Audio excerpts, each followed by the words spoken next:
Good morning students. आज हमें निज भाषा या कविता देखनी है जो भारतेंदु हरिश्चंद्र लिखित है। कवि का परिचय देते समय हम यह कहेंगे कि उनका जन्म वाराणसी में हुआ है और मृत्यु भी वाराणसी में हुई है, जो उत्तर प्रदेश में स्थित है।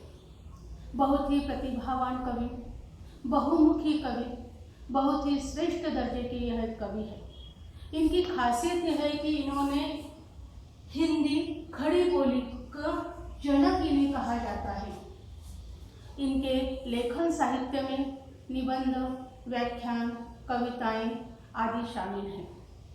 यह जो कविता है यह दोहों में लिखी गई है, जिसमें 4 चरण हैं और कवि ने यह बताने की कोशिश की है कि अपनी भाषा के प्रति हमें लगाव होना चाहिए, अपनापन होना चाहिए, अपनी भाषा के प्रति स्नेह हमारा दिखना चाहिए। यह एकता में रखने वाली भाषा होती है, इसलिए हमें मिलजुल कर अपनी भाषा का विकास करना चाहिए, प्रचार और प्रसार करना चाहिए। यह कविता दोहों में लिखी हुई है, तो हम यहाँ यह कविता दोहों के रूप में देख रहे हैं। क्या कहते हैं कवि? निज भाषा उन्नति है सब उन्नति को मूल, बिना निज भाषा ज्ञान के मिटत न हिय को सूल।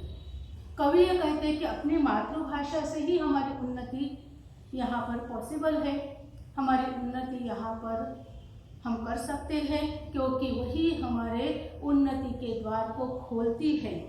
बिना हमारे अपनी मातृभाषा के हमारे मन का जो शूल है, जो कांटा है, वह नहीं निकलता।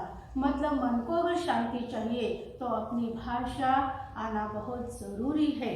यहाँ हिय का अर्थ है हृदय। अंग्रेजी पढ़ी के यद्यपि सब गुण होत प्रवीण, पै निज भाषा ज्ञान बिन रहत हीन के हीन।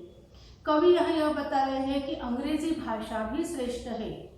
अंग्रेजी भाषा अगर हमें अवगत है तो हम बहुत से गुणों में हम प्रवीण हो सकते हैं, लेकिन अपनी भाषा का महत्व भी किसी से कम नहीं है। अगर आपको अपनी भाषा नहीं आती है तो एक हीनता, एक लाचारी आपके मन में सदा बनी रहेंगी। इसीलिए कवि का आग्रह यह है कि आप और भाषा सीखिए, लेकिन उसके साथ ही आपकी अपनी भाषा का भी आपको ज्ञान होना बहुत ही जरूरी है। उन्नति पूरी है तब ही जब घर उन्नति होए, निज शरीर उन्नति किए रहत मूढ़ सब कोय। सिर्फ अगर हम अपनी उन्नति करते हैं या मुखिया सिर्फ अपनी उन्नति करते हैं तो पूरा घर उन्नत नहीं कहलाता है। इसीलिए कवि ने कहा है कि अपनी मातृभाषा का पहले विकास कीजिए।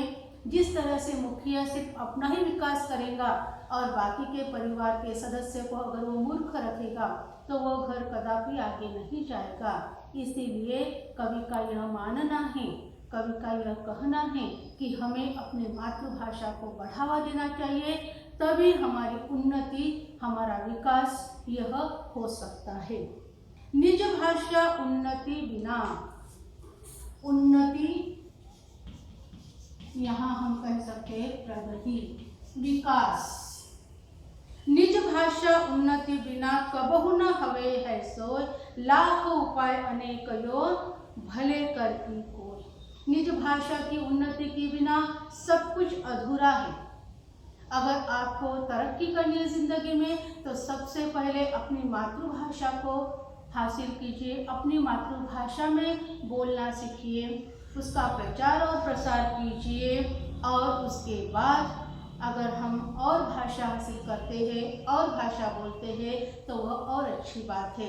लेकिन सबसे पहले जो हमारे ज़िंदगी का मूलाधार है, हमारे प्रगति के रास्ते जो प्रशस्त करती है, वो हमारी मातृभाषा ही है।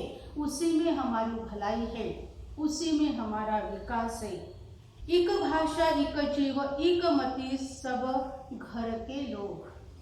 कवि का यह मानना है कि अपने घर परिवार में हमें अपनी मातृभाषा से ही आचार विचार प्रकट करने चाहिए। एकता उससे रहती है, अखंडता उससे रहती है। जो हम एक दूसरे के प्रति विचार व्यक्त करते हैं वह विचारों में भी एक सूत्रता रहती है। इसलिए घर में मातृभाषा का ही प्रयोग करना चाहिए। तबै बनत है सब सो मिटत मूढ़ता सो। मूढ़ता का यहाँ अर्थ है मूर्खता, अज्ञान।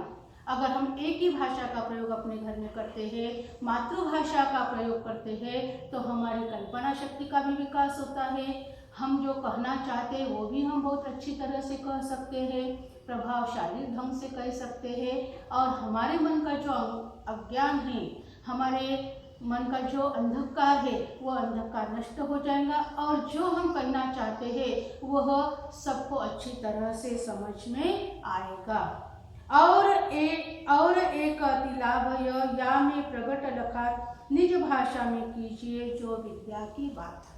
कवि बार बार यह कह रहे हैं कि अपनी मातृभाषा एक है लेकिन उसके लाभ अनेक है, उसको हमें प्रकट करना चाहिए। और अपनी भाषा में ही जो हम विद्या लेते हैं वह विद्या हमारे मन में, हमारे दिमाग में कई दिनों तक कायम रहती है।